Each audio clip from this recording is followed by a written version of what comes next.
All right, David, we're on to maybe the last, well, the fourth step, of which there are a couple steps. So the first thing I'm going to do is I'm going to turn the oven on to 450. So we'll let that start to heat up. What I have here is Dutch oven. I think Betsy said that you had one of the sons. I got my dough. I'm gonna get some parchment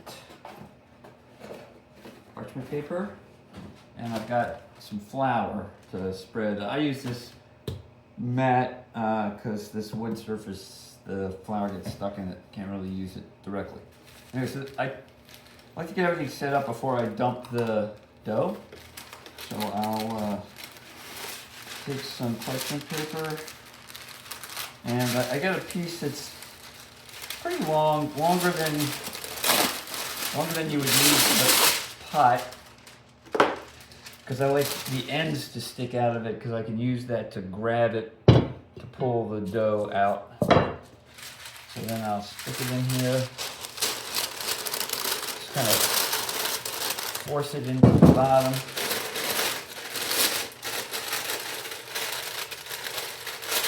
I like to typically do this when Al is on a conference call, and she has to explain what all that noise is. Okay, so basically just fit it into the bottom, leave the sides up. So that's all ready to go. That way, once I form the ball, I can just move it and put it right in the pot, and I won't, otherwise your hands can get sticky. If, you know, it's kind of good to just have it already formed and then boom into the pot. All right, so next let's spread some flour on the surface.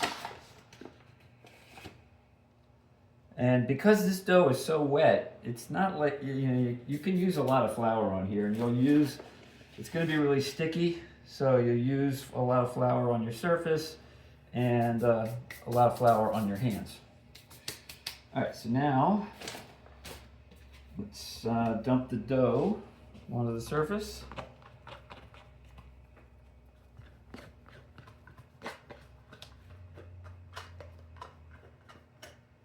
Like I said, really wet.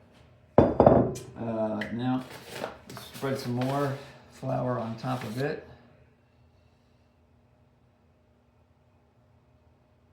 And then I'll just start doing my best to form it into kind of a ball.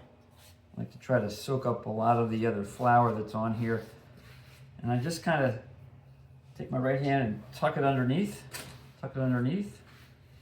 And it just, you rotate it a little bit, rotate and tuck, till you kind of get it pretty round. Doesn't have to be perfect. Again, soaking up some of the flour that you spread out.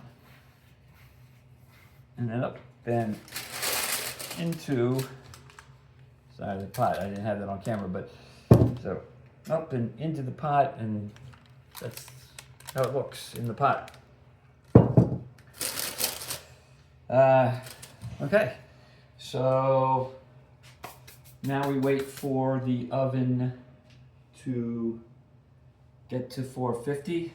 Usually we'll, cover the pot just so the top doesn't get kind of dry. And then, I'll also cut it. So, got one of these. And these little doohickeys.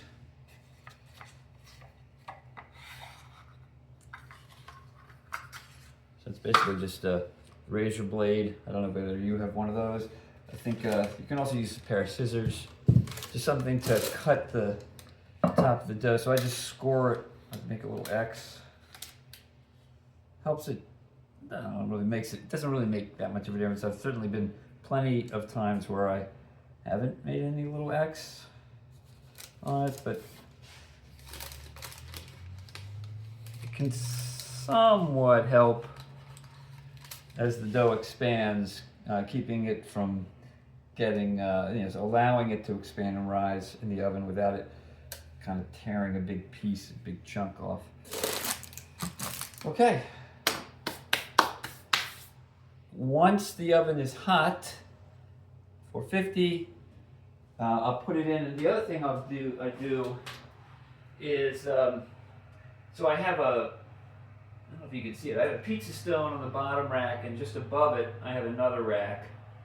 And I found that by putting the pizza stone on a rack below the rack on which I'll have the pot, the bottom of the dough doesn't get quite as hard and thick.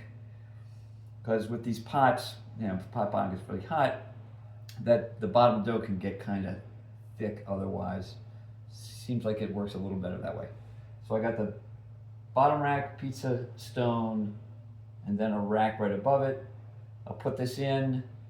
I've been now doing it for 50 minutes, 50 minutes. And then once that time is reached, I take the top off and cook it for another 15. And then it's ready to come out. So that'll be the next video when it's coming out.